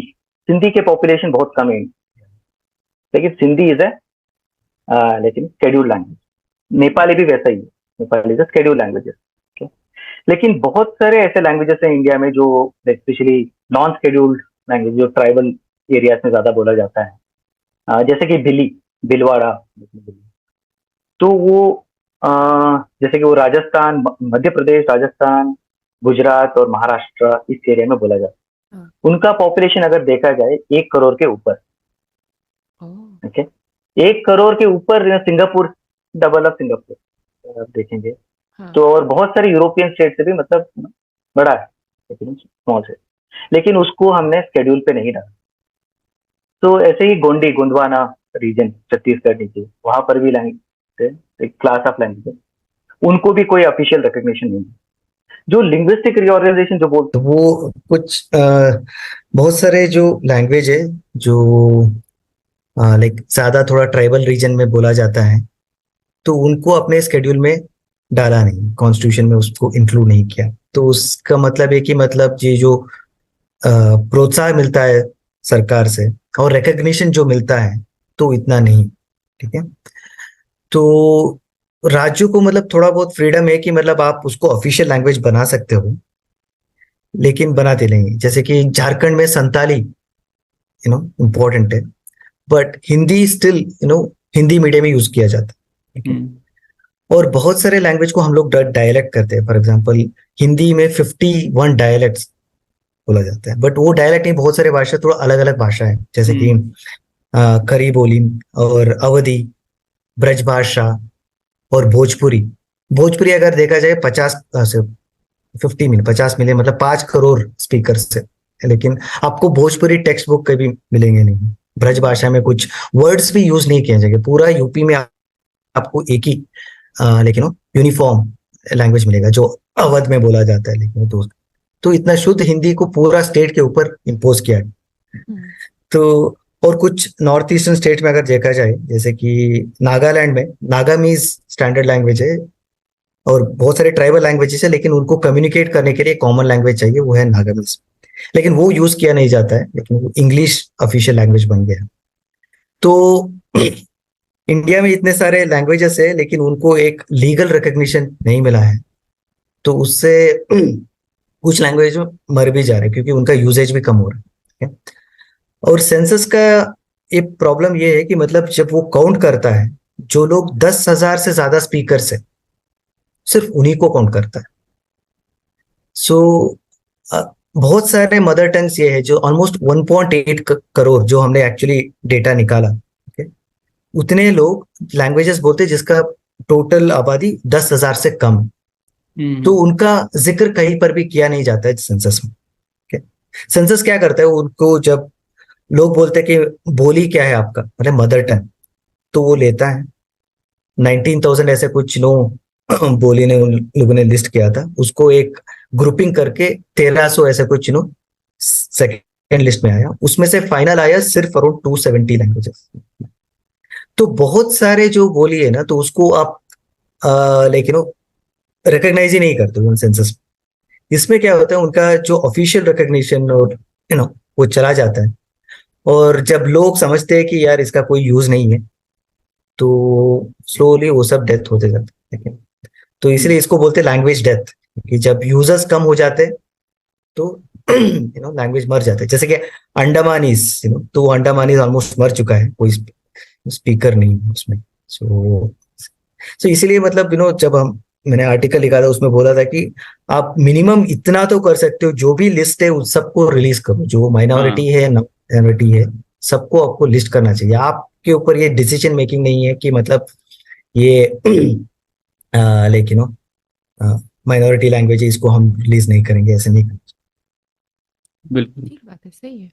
हाँ, सही बात बोली आपने। और ये भी चीज दिखा दी है किस तरीके से फिर से किसी भी चीज की गणना एक राजनीतिक कार्य होता है और उसके राजनीतिक परिणाम भी होते हैं, और वो भी हम देख रहे हैं कई राज्यों में। तो ठीक है, बहुत बहुत मजा आया शिव कुमार। वैसे ये डेमोग्राफी इतना दिलचस्प विषय, और जैसा आपने कनेक्ट किया अलग अलग विषयों के साथ, इसके ऊपर हम लोग घंटे घंटे चर्चा कर सकते हैं। लेकिन आज हम लोग इसी पड़ाव पर खत्म करते हैं ये पुलियाबाजी। बहुत बहुत मजा आया, और आपके सभी पेपर्स को हम लोग लिंक करेंगे शो नोट्स में। तो बहुत बहुत शुक्रिया, थैंक यू। बहुत बहुत शुक्रिया प्रणय, ख्याति और सौरभ, धन्यवाद। धन्यवाद।